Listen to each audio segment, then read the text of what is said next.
Mengejutkan publik jelang ronde 4. Erick Thohir resmi menjadi Menpora, Shin Tae-yong beri selamat sekaligus saran, serahkan PSSI ke Ratu Tisha jadi harapan kami. Ratu Tisha adalah orang yang peduli terhadap timnas dan proper, saya harap jangan salah pilih ketua umum PSSI. Simak selengkapnya komentar dari Shin Tae-yong dari A sampai Z. Jangan ketinggalan sedikit pun. Silakan klik di video ini. Mengejutkan dan bikin tercengang. Jay Itzes akhirnya buka suara karena kekhawatiran publik soal perbedaan taktik Shin Tae-yong dan Patrick Kluivert jelang duel kualifikasi Piala Dunia. Seperti apakah belak-belakannya Bang Jay? Bagaimana nasib 8 janji Erick Thohir saat menjadi ketua umum PSSI? Sudah terpenuhi semuakah? Simak selengkapnya 8 janji tersebut dan progresnya di bawah ini. Jangan sampai terlewat sedikit pun.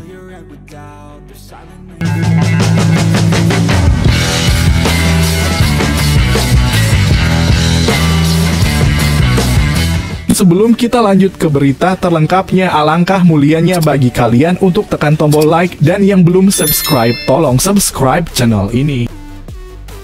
Mengejutkan publik jelang ronde 4. Erick Thohir resmi menjadi Menpora, Shin Tae-yong beri selamat sekaligus saran, serahkan PSSI ke Ratu Tisha jadi harapan kami. Ratu Tisha adalah orang yang peduli terhadap timnas dan proper, saya harap jangan salah pilih ketua umum PSSI. Simak selengkapnya komentar dari Shin Tae-yong dari A sampai Z. Jangan ketinggalan sedikit pun. Silakan klik di video ini. Erick Thohir resmi dilantik sebagai Menteri Pemuda dan Olahraga dalam kurung Menpora Republik Indonesia pada Rabu dalam kurung 17 September 2025. Pelantikan dilakukan langsung oleh Presiden Prabowo Subianto di Istana Negara, Jakarta dan menjadi salah satu reshuffle kabinet yang paling disorot publik. Yang membuat kabar ini kian menarik, Erick Thohir masih merangkap jabatan sebagai Ketua Umum Persatuan Sepak Bola Seluruh Indonesia dalam kurung PSSI. Pelantikan Erick Thohir sebagai Menpora pun menuai berbagai reaksi. Salah satu yang paling menarik perhatian datang dari Korea Selatan, tempat tinggal mantan pelatih timnas Indonesia, Shin Tae-yong. Dalam sebuah pernyataan mengejutkan, Shin memberikan ucapan selamat kepada Erick atas jabatan barunya. Namun juga menyisipkan pesan penting agar Erick menyerahkan kursi Ketua Umum PSSI kepada sosok yang lebih fokus dan berdedikasi penuh untuk membangun sepak bola Indonesia. Menurut Shin, PSSI membutuhkan pemimpin yang bisa mengawasi seluruh aspek sepak bola secara menyeluruh tanpa terbagi konsentrasinya dengan jabatan lain. Ia pun secara eksplisit menyebut Ratu Tisha Destria, Wakil Ketua Umum PSSI saat ini, sebagai sosok paling layak untuk menggantikan Erick Thohir. Erick Thohir bukanlah sosok asing di dunia olahraga Indonesia. Ia memimpin PSSI sejak 2023 dan dinilai berhasil memperbaiki banyak aspek organisasi, mulai dari tata kelola hingga pencapaian prestasi tim nasional. Di bawah kepemimpinannya, Timnas Indonesia berhasil menembus babak ketiga kualifikasi Piala Dunia 2026 untuk pertama kalinya sepanjang sejarah. Namun, jabatan Menpora tentu menuntut perhatian penuh. Ini adalah posisi yang bertanggung jawab atas seluruh cabang olahraga, pembinaan atlet muda, pengembangan infrastruktur olahraga, dan peningkatan prestasi nasional di berbagai kompetisi internasional. Merangkap jabatan sebagai Menpora sekaligus Ketua Umum PSSI berisiko menimbulkan konflik kepentingan dan membatasi efektivitas di kedua posisi strategis tersebut. Pertanyaan besar kini muncul, apakah Erick Thohir bisa menjalankan dua tugas berat ini secara bersamaan? Atau akankah ia memilih untuk fokus pada satu posisi dan menyerahkan tampuk kepemimpinan PSSI kepada sosok baru? Di tengah euforia pelantikan Erick Thohir sebagai Menpora, Shin Tae-yong menyampaikan pesan bernada tegas namun penuh harapan. Pelatih asal Korea Selatan yang sempat membesut timnas Indonesia selama 4 tahun itu mengucapkan selamat kepada Erick. sekaligus berharap agar sepak bola Indonesia tidak kehilangan arah di tengah perubahan kepemimpinan ini. Shin secara terbuka menyarankan agar Erik menyerahkan jabatan Ketua Umum PSSI kepada orang yang bisa dipercaya dan fokus penuh membenahi sepak bola nasional. Ia pun menilai bahwa Ratu Tisa merupakan sosok yang paling ideal untuk tugas tersebut. Pak Erik adalah pemimpin hebat, tapi jabatan Menpora sangat berat. Saya harap beliau bisa fokus di kementerian dan menyerahkan PSSI kepada orang yang mengerti sepak bola Indonesia dengan baik. Saya percaya Ibu Ratu Tisa adalah pilihan terbaik, ujar Shin Tae-yong dalam keterangannya kepada media Korea. Siapa Ratu Tisa? Nama Ratu Tisa Destria bukanlah nama asing di dunia sepak bola Indonesia. Ia pernah menjabat sebagai Sekretaris Jenderal PSSI periode 20.172.020 dan saat ini menjabat sebagai Wakil Ketua Umum. Dalam berbagai kesempatan, Tisa dikenal sebagai figur yang berintegritas, profesional, serta memiliki pemahaman yang sangat dalam tentang dinamika persepakbolaan nasional. Lulusan FIFA Master ini juga pernah duduk sebagai anggota komite kompetisi AFC dan aktif dalam berbagai forum sepak bola internasional. Di mata banyak pihak, termasuk pengamat olahraga dan pelaku industri sepak bola, Tisa dianggap sebagai tokoh progresif yang mampu membawa PSSI ke era baru yang lebih modern dan transparan. Dukungan terhadap Tisa sebagai calon ketua umum PSSI juga menguat karena ia tidak memiliki catatan kontroversial, mampu membangun komunikasi yang baik dengan klub dan pelatih, serta memiliki visi pembinaan usia muda yang jelas. Dalam komentarnya, Shin Tae-yong menyampaikan bahwa dari semua nama yang mungkin akan maju memimpin PSSI, ia hanya mempercayai Ratu Tisa. Menurutnya, beberapa tokoh lain masih diragukan integritasnya dan bisa kembali membawa PSSI ke masa lalu yang penuh konflik dan ketidakjelasan arah. Sepak bola Indonesia tidak bisa lagi dijadikan alat politik atau sekadar pencitraan. Harus dipimpin oleh orang yang benar-benar peduli dan paham, ucap Shin. Pernyataan tersebut disambut hangat oleh sejumlah penggemar sepak bola di tanah air yang selama ini memang menyuarakan harapan agar PSSI dipimpin oleh figur bersih, kredibel, dan berorientasi prestasi. Jika Erick Thohir tetap memegang dua jabatan sekaligus, dikhawatirkan akan terjadi stagnasi dalam pengelolaan sepak bola nasional. PSSI saat ini tengah memasuki fase krusial, terutama setelah suksesnya timnas senior dan kelompok umur dalam berbagai turnamen regional dan kualifikasi internasional. Masa depan sepak bola Indonesia kini berada pada titik yang sangat menentukan melanjutkan tren positif atau kembali mundur akibat pengelolaan yang tidak maksimal. Semua artikel di atas menjadi harapan kami agar sepak bola Indonesia, utamanya timnas Indonesia, jadi lebih baik lagi.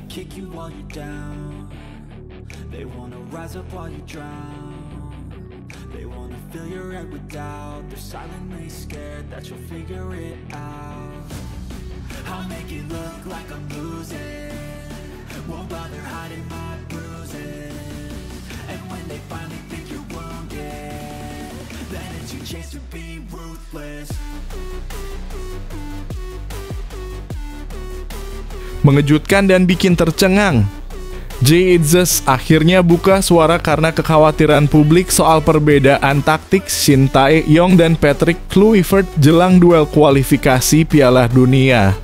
Seperti apakah belak-belakannya Bang Jay? Pemain belakang timnas Indonesia, Jay Itzes, akhirnya buka suara menjelang laga penting di babak keempat kualifikasi Piala Dunia 2026. Tim Garuda akan menghadapi dua lawan berat sekaligus, yakni Arab Saudi dan Irak pada Oktober mendatang. Di tengah persiapan yang terus dimatangkan, pernyataan Jay terkait perbedaan gaya permainan antara Shin Tae-yong dan Patrick Kluivert mengejutkan banyak pihak. Itzes menyebut bahwa sebagai pemain profesional, ia mau tak mau harus jujur tentang dinamika yang terjadi di dalam skuad pasca pergantian pelatih. Ini menjadi pertama kalinya pemain naturalisasi asal Belanda tersebut memberikan komentar terbuka mengenai transisi taktik timnas Indonesia dari era Shin Tae-yong ke Patrick Kluivert. Sejak kedatangan Kluivert sebagai pelatih kepala timnas, publik menaruh ekspektasi tinggi terhadap kelanjutan tren positif yang telah dibangun oleh Shin. Namun perubahan filosofi permainan tentu membawa tantangan tersendiri bagi para pemain, terutama mereka yang telah lama beradaptasi dengan metode kerja pelatih asal Korea Selatan tersebut. Jay Itzes secara belak-belakan menyebut bahwa pendekatan taktik kedua pelatih sangat berbeda dan hal itu cukup terasa dalam beberapa pekan terakhir. Menurutnya di era Shin Tae-yong, timnas Indonesia terbiasa bermain dengan pressing agresif, transisi cepat, dan skema permainan vertikal yang langsung menyasar pertahanan lawan. Semua pemain dituntut bekerja keras selama 90 menit dengan kedisiplinan posisi yang sangat tinggi. Sistem ini memang menuntut fisik dan stamina luar biasa, namun terbukti mampu mengangkat performa tim hingga ke semifinal Piala Asia dan membawa Indonesia lolos ke babak ketiga kualifikasi Piala Dunia. Sementara itu, Patrick Kluivert membawa pendekatan yang sangat berbeda. Jay menyebut bahwa mantan striker Barcelona tersebut cenderung menekankan kontrol permainan melalui penguasaan bola. Strategi yang diterapkan lebih sabar dengan build-up dari belakang dan rotasi bola yang konsisten. Tim diinstruksikan untuk menguasai jalannya pertandingan dengan pendekatan ala Eropa Barat, terutama Belanda. Jay mengakui bahwa gaya Kluivert memiliki keunggulan tersendiri, terutama dalam hal manajemen tempo dan kedewasaan dalam menyerang. Namun ia juga tak menampik bahwa transisi dari gaya Shin ke Kluivert cukup menantang. Para pemain yang terbiasa dengan permainan cepat kini harus belajar membaca momentum, mengatur tempo, dan lebih sabar menanti celah. Pernyataan Jay ini secara tidak langsung menggambarkan betapa pentingnya waktu adaptasi bagi timnas, mengingat dua lawan yang akan dihadapi nanti memiliki kualitas dan pengalaman yang jauh di atas. Irak yang tampil solid di putaran ketiga sebelumnya dan Arab Saudi yang menjadi langganan tampil di Piala Dunia tentu akan menguji seberapa matang pemahaman taktik Garuda di bawah Kluivert. Bagi Jay Itzes sendiri, tugasnya di lini belakang kini tidak hanya sekadar bertahan. Dalam sistem Kluivert, Jay juga berperan sebagai inisiator serangan dari belakang. Ia harus mampu membaca pergerakan lawan, menjaga koordinasi, sekaligus memulai build up dengan distribusi bola yang akurat. Ini tentu menambah beban teknis dan taktis di posisinya, terlebih karena pertandingan ke depan diprediksi akan sangat taktis dan minim ruang. Jay menambahkan bahwa meskipun perbedaan filosofi cukup mencolok, seluruh pemain tetap bersatu demi satu tujuan, membawa Indonesia ke Piala Dunia untuk pertama kalinya. Ia menegaskan bahwa pergantian pelatih tidak boleh menjadi alasan untuk melemahkan mental tim. Menurut sumber internal yang dekat dengan tim pelatih, Patrick Kluivert telah menyiapkan formasi fleksibel yang bisa berubah dari 4-3-3 ke 4-2-3-1 tergantung situasi pertandingan. Strategi ini dirancang untuk merespons tekanan dari tim seperti Irak dan Arab Saudi yang dikenal bermain rapi dan cepat dalam mengalirkan bola. Situasi ini menempatkan para pemain, terutama Itzes, dalam kondisi harus cepat beradaptasi. Tidak hanya memahami sistem baru, mereka juga harus mempertahankan chemistry tim yang sudah terbangun selama era Shin Tae-yong. Sebab chemistry di lapangan, terlebih di lini pertahanan, sangat menentukan kestabilan permainan. Pernyataan Jay juga memunculkan pertanyaan di kalangan pengamat, apakah perubahan drastis dalam pendekatan taktik ini akan menjadi langkah maju atau justru mengganggu konsistensi tim. Beberapa analis sepak bola menilai bahwa pergantian gaya permainan seharusnya dilakukan secara bertahap agar para pemain tidak kehilangan arah dan ritme yang telah dibangun selama ini. Namun di sisi lain, publik juga menyambut baik niat Kluivert untuk memperluas kapasitas taktik timnas Indonesia. Jika berhasil, gaya kontrol bola dan dominasi permainan bisa menjadi nilai tambah saat menghadapi tim kuat di level Asia. Ini akan menjadikan Indonesia tidak lagi sekadar bermain bertahan atau mengandalkan serangan balik, tetapi juga mampu mendikte permainan. Menjelang Oktober, waktu kian mepet. Kesiapan fisik, pemahaman taktik, dan kekompakan tim menjadi 3 elemen utama yang harus dipastikan matang. Jay Itzes sebagai salah satu pemain paling konsisten dan berpengalaman di skuad Garuda, punya peran besar dalam menjaga stabilitas di lini belakang dan mentransmisikan instruksi pelatih dengan baik di lapangan.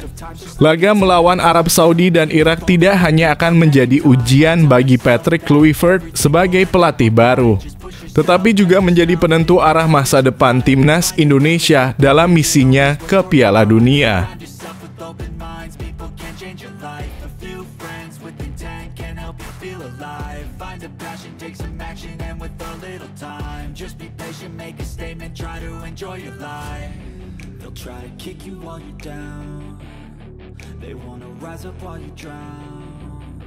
They wanna fill your head with doubt. They're silently scared that you'll figure it out. I'll make it look like I'm losing. Bagaimana nasib 8 janji Erick Thohir saat menjadi Ketua Umum PSSI? Sudah terpenuhi semuakah? Simak selengkapnya 8 janji tersebut dan progresnya di bawah ini.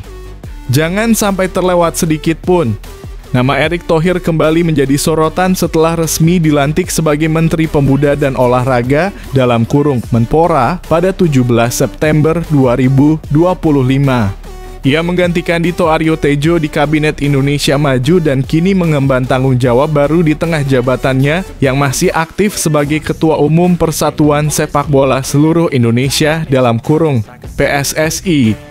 Ketika pertama kali maju sebagai calon Ketua Umum PSSI pada awal 2023, Erick Thohir datang dengan misi besar untuk melakukan reformasi total di tubuh Federasi Sepak Bola Indonesia. Ia menyampaikan 8 janji besar kepada publik yang kala itu dianggap sebagai harapan baru setelah PSSI mengalami berbagai krisis internal dan masalah manajerial yang kronis. Kini setelah lebih dari 2 tahun menjabat dan dengan posisi barunya sebagai Menpora, publik pun bertanya-tanya bagaimana nasib 8 janji tersebut. Apakah semuanya sudah ditepati? Atau justru belum tersentuh secara nyata? Salah satu janji utama Erick Thohir adalah menjadikan PSSI sebagai lembaga yang bersih, profesional, dan transparan. Di bawah kepemimpinannya, PSSI mulai membuka laporan keuangan secara berkala dan menggandeng lembaga negara seperti BPKP dan KPK dalam upaya pengawasan. Langkah ini menjadi angin segar meski masih banyak hal yang belum sepenuhnya terbuka ke publik, terutama dalam pengambilan keputusan strategis yang kerap dilakukan secara tertutup. Transparansi memang ditingkatkan, namun belum menyentuh akar seluruh sistem. Reformasi kompetisi juga menjadi fokus utama Erick Thohir. Ia menargetkan agar Liga 1, Liga 2, hingga Liga Amatir bisa berjalan dengan lebih profesional. Penggunaan wasit asing, pembenahan sistem jadwal pertandingan, hingga penguatan lisensi klub sempat dijalankan sebagai bentuk pembaruan. Meski begitu, ketimpangan kualitas antar klub, masalah pendanaan, dan minimnya kualitas infrastruktur di Liga Bawah masih menjadi tantangan besar.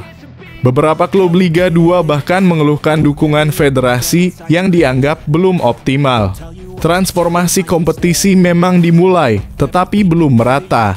Dari sisi prestasi tim nasional, era Erick Thohir mencatatkan kemajuan signifikan.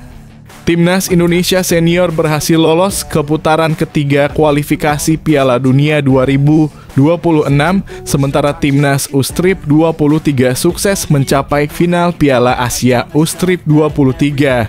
Namun polemik muncul ketika PSSI memutuskan tidak memperpanjang kontrak Shin Tae-yong meski pelatih asal Korea Selatan itu telah mengangkat performa skuad Garuda ke level baru. Keputusan tersebut memicu pertanyaan mengenai konsistensi arah pembangunan tim nasional. Di satu sisi, prestasi tercapai, di sisi lain, keberlanjutan program dipertanyakan. Pembinaan usia muda juga menjadi janji besar yang diangkat Erick Thohir. Ia mendorong hadirnya Elite Pro Academy, kompetisi kelompok umur yang lebih rutin, serta kerja sama dengan akademi luar negeri. Namun, penyebaran program pembinaan masih terkonsentrasi di kota besar dan belum merata ke daerah. Selain itu, belum terlihat adanya roadmap pembinaan jangka panjang yang jelas, termasuk sistem scouting terpadu dari daerah ke pusat. Program pembinaan ini terlihat menjanjikan, tetapi realisasinya masih dalam tahap awal. Janji lain yang tak kalah penting adalah reformasi di sektor perwasitan. PSSI sempat menghadirkan wasit dari luar negeri dan menjalankan pelatihan intensif bagi wasit lokal. Namun, kasus kontroversial di lapangan hijau masih terus terjadi. Belum ada badan pengawasan independen yang mengawasi kinerja wasit secara profesional. Meskipun upaya pembenahan sudah dilakukan, hasilnya belum signifikan dalam meningkatkan kepercayaan publik terhadap kinerja wasit nasional. Sektor sepak bola putri yang sempat digadang-gadang akan mendapat perhatian khusus justru belum menunjukkan kemajuan yang berarti. Janji untuk menghidupkan kembali Liga 1 Putri tak kunjung terrealisasi. Minimnya kompetisi dan program pembinaan menyebabkan sepak bola wanita Indonesia nyaris stagnan. Timnas putri pun jarang terlihat di kalender internasional. Ini menjadi salah satu janji yang tampaknya terabaikan. Sementara itu, penggunaan teknologi dan pembaruan infrastruktur menjadi janji yang mulai terlihat hasilnya. PSSI di bawah Erick Thohir mulai melakukan uji coba video assistant referee dalam kurung VAR di Liga 1 dan berupaya memperbaiki kualitas stadion sesuai standar AFC. Meski penerapan masih terbatas, arah kebijakan teknologi sepak bola di Indonesia sudah mulai terbentuk. Janji terakhir yang digaungkan adalah menyatukan seluruh elemen sepak bola nasional dari federasi, klub, supporter, hingga pemerintah. Erick beberapa kali menginisiasi dialog terbuka dan mendekatkan federasi dengan kelompok supporter. Namun dinamika internal PSSI, gesekan antar klub, serta isu ketidakjelasan komunikasi federasi dengan pelatih dan pemain masih menjadi hambatan. Meskipun terdapat kemajuan dari sisi hubungan eksternal, internal PSSI masih kerap diwarnai ketegangan yang merusak stabilitas. Desakan agar Erick mundur dari posisi Ketua Umum PSSI pun menguat, terutama dari mereka yang ingin melihat sepak bola Indonesia tetap berada di jalur reformasi tanpa gangguan politik maupun beban rangkap jabatan. Nama Ratu Tisha Destria, Wakil Ketua Umum PSSI, kembali mencuat sebagai sosok potensial yang dinilai mampu melanjutkan tongkat estafet kepemimpinan PSSI dengan integritas dan pengalaman yang dimilikinya. Pertanyaan kini bergulir, apakah Erick akan melepaskan salah satu jabatannya demi efektivitas dan keberlanjutan program? Ataukah ia akan tetap bertahan di dua posisi strategis tersebut dan membuktikan bahwa dualisme jabatan tidak mengganggu kinerjanya?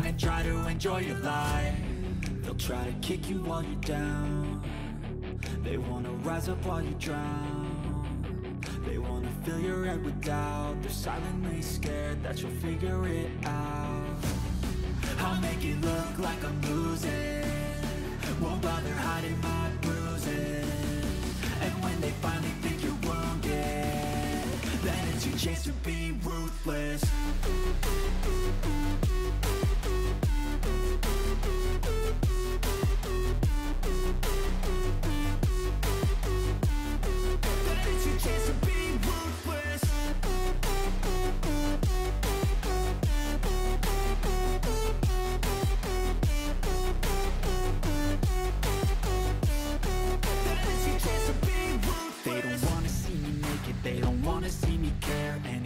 Make some progress, I can see that they compare. I think everyone's against me, maybe something in the air. Am I paranoid? I swear a void is... Erling Haaland lega dan bahagia usai bawa Man City tundukkan MU di derby panas. Erling Haaland mengungkapkan rasa lega dan kebahagiaannya setelah sukses membawa Manchester City meraih kemenangan telak 3-0 atas Manchester United dalam laga derby Manchester di Etihad Stadium, Minggu 14/9/2025.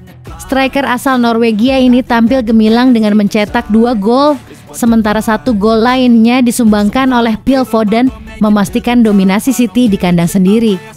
Kemenangan ini menjadi angin segar bagi The Citizens setelah sebelumnya sempat goyah akibat kekalahan dari Tottenham Hotspur dan Brighton.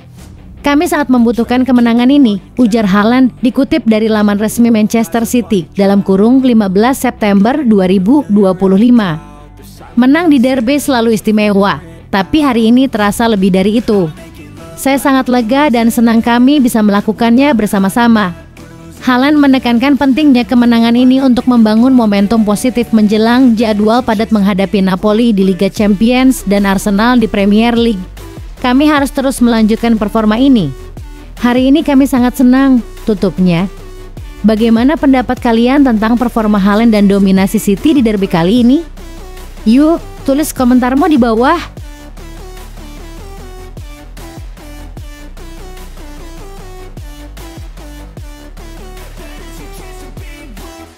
Killing the game bukan cuma taktik, tipe pemain idaman Pep Guardiola jadi kunci kemenangan Manchester City. Usai laga melawan Manchester United, Pep Guardiola menyoroti sosok pemain yang menurutnya sangat penting dalam sistem permainan Manchester City. Bukan hanya soal taktik, Guardiola menekankan pentingnya tipe pemain yang beroperasi di belakang striker dan memiliki naluri mencetak gol tinggi. Pemain seperti ini bukan hanya sekadar mengoper bola dan berhenti. Mereka terus bergerak, memberikan kejutan, dan selalu haus gol, ujar Guardiola. Ia bahkan menyebut pemain ini memiliki naluri hewan dalam mencetak gol, bukan sekadar kemampuan teknis, tetapi mentalitas dan keinginan yang tak tergoyahkan.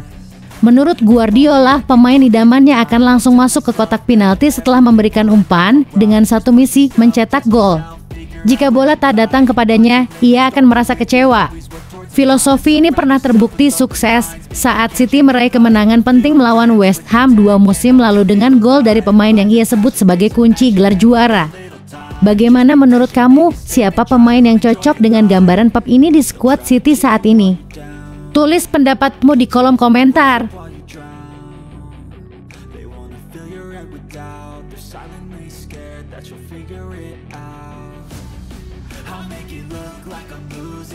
Terima kasih Gundogan untuk Guardiola, dia memberi segala yang saya inginkan di Man City.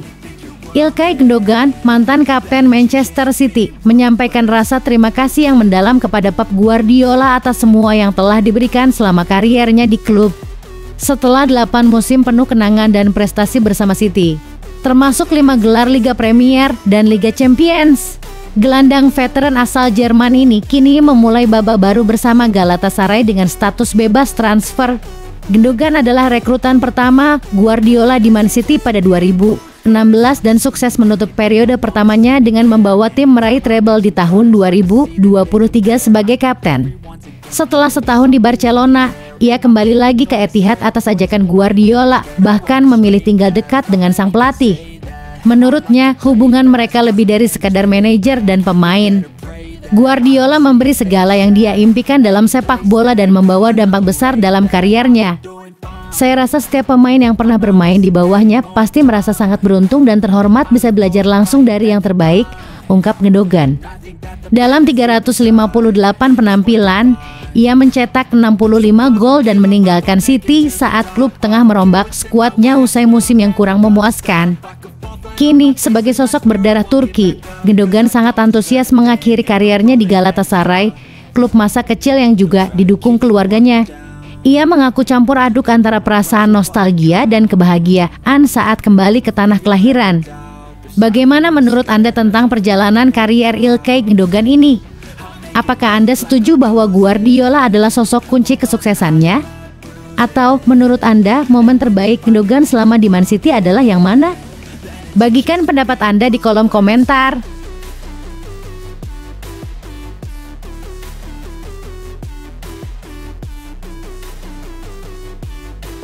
Arne Slot tak menyangka start Liverpool sebagus ini. Full point 4 pertandingan. Liverpool membuka musim baru Premier League dengan hasil sempurna. Hal ini melampaui ekspektasi sang pelatih Arne Slot sendiri. The Reds meraih kemenangan di 4 laga awal melawan Bournemouth, Newcastle United, Arsenal, dan Burnley. Hasil tersebut menjadikan Mohamed Salah DKK sebagai satu-satunya tim yang masih meraih poin penuh setelah 4 pekan. Mereka unggul 3 angka dari pesaing terdekat seperti Arsenal, Tottenham Hotspur, dan Bournemouth. Slot mengaku terkejut dengan pencapaian ini, terutama karena Liverpool mengalami perubahan besar di bursa transfer musim panas. Klub mendatangkan Jeremy Frimpong, Milos Kerkez, Hugo Ekitike, Florian Wirtz, dan Alexander Isak. 4 rekrutan baru langsung masuk tim utama, kecuali Isak yang belum menjalani debut. Menurut Slot, torehan 12 poin di awal musim ini jauh melampaui prediksinya. Ini juga dinilai menjadi pertanda bagus bagi Liverpool. Kami jauh di atas ekspektasi saya selama musim panas. Kami semua tahu apa yang terjadi musim panas ini, dan buat kami bisa meraih 12 poin dari jadwal ini sangat jauh lebih banyak dari yang saya perkirakan. Terutama setelah begitu banyak perubahan di tim kami, kata Slot dilansir Detik Sport dari BBC. Meski demikian, Slot menilai masih ada ruang untuk berkembang. Ia menyoroti kemenangan dramatis timnya atas Newcastle lewat gol di menit ke-100, serta eksekusi tendangan bebas luar biasa dari Dominic Szoboszlai yang memastikan kemenangan atas Arsenal. Menurut saya kami bisa lebih baik, tapi kami tak akan setiap saat menghadapi Newcastle tandang dan Arsenal di kandang, ujarnya.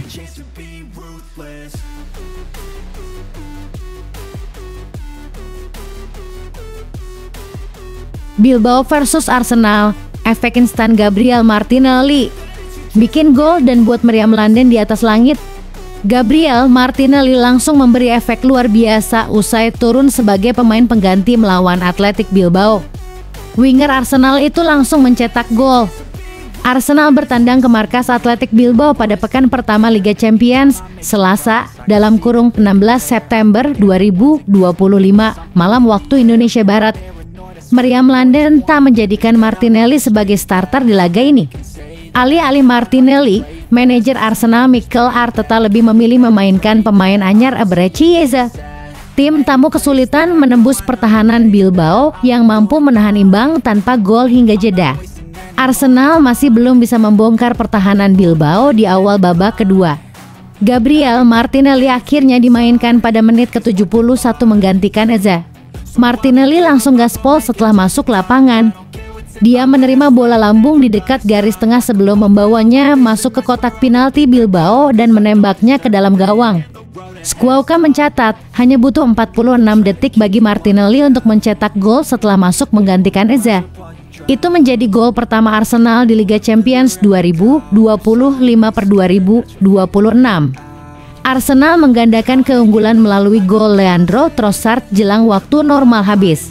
Meriam London mengakhiri duel dengan kemenangan 2-0 atas Bilbao.